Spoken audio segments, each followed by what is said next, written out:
India today has tracked down fugitive diamantaire and PNB fraud accused Nirav Modi in London's Oxford Circus Road. Confronted him with pointed questions from his intention to appeal to his businesses in the United Kingdom to the arrest warrant issued against him. But Nirav Modi remained evasive and just said no comments. Remember, a Westminster court has issued a provisional arrest warrant against Nirav Modi, and sources have told India Today that police will produce him before the court on March 25th. He can then apply for bail.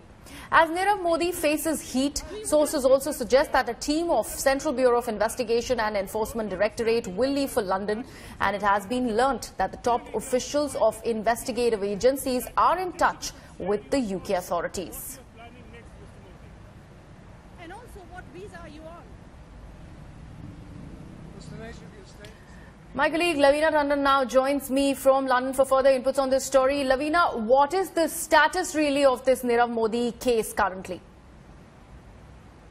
Now that the arrest warrant has been issued in the name of Nirav Modi, he will be appearing in the Westminster Magistrate Court, where I'm standing at the moment, where all the extradition hearings are held in the first case. So it is expected, and reports and sources are to be believed, then he will be appearing on the March of 25th of March. It is expected that he will be granted bail like Mr. Vijay Mallya was, and that will kickstart the extradition case. The dates will be given first for case management hearing, and that will be followed by the trial. Also, Lavina, how close is India really to getting him extradited in this case? Very difficult to put a timeline to when Nirav Modi will be back. We expected Mr. Vijay Mallya's case to finish in a few months, though it was successful. Yet it's going on at the higher court. It will be. The appeal has been given. So it is very difficult to pinpoint, but one can say what works in the favor of India is that right in this court, two cases have been won. They are both in appeal, that of Sanjeev Chawla and Mr. Vijay Mallya. But India has shown a lot of prowess to really go for it, and they know how to, if I can use the term, pro at presenting hopefully the case, the documentation, and what the court here expects. So we're hoping that maybe this case might take lesser time, but can't put a timeline really unless the case starts. All right, big development there in the Nirav Modi case. Here's a reaction coming in from Nirav Modi. In fact, when India Today did manage to track him down, let's listen into how he has reacted to our questions. So what visa are you on? What's the nature of your status here? Can you at least tell us that, Nirav? Is it true that you're here on an investor visa? That you no longer have a passport, but you've invested money in the country? Some comment, please, Mr. Modi. You've invested money in the country, and therefore you are... Mr. Modi, these are some very simple questions we are asking you, Mr. Modi. Just very simple matters that are out in the public space. Whether you're planning to contest any extradition proceedings, if you can just give us a quick comment on that. No comment. Okay. Do you have another passport, Mr. Modi? Do you contemplate having not come here and going back to India? Do you contemplate that ever? Living a life hiding is not really a great thing, is it, Mr. Modi? Being tracked like this is not really good, is it? You're stalking me. Please stop stalking me. We are not stalking you, sir. We are trying to get answers to the questions which you have run away from, sir. Nirav, this is just basic journalism. You're accused of having embezzled nearly £1 billion sterling.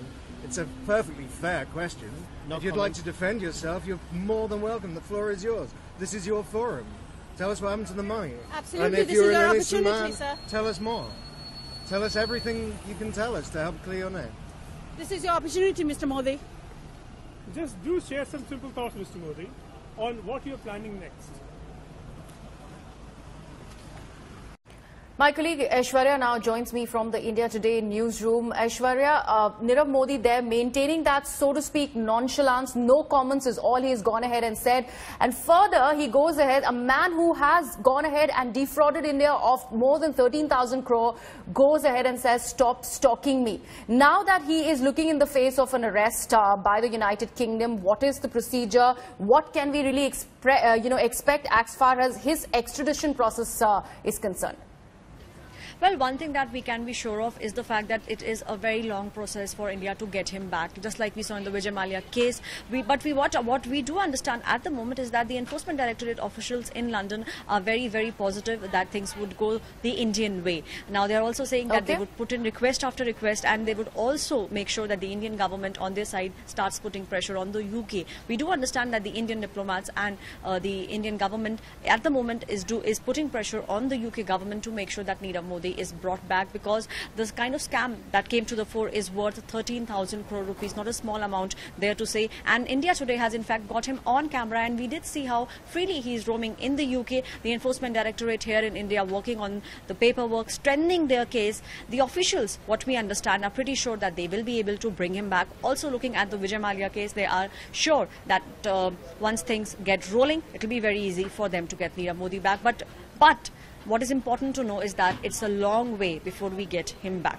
All right, Aishwarya, thank you so much for your inputs on this story.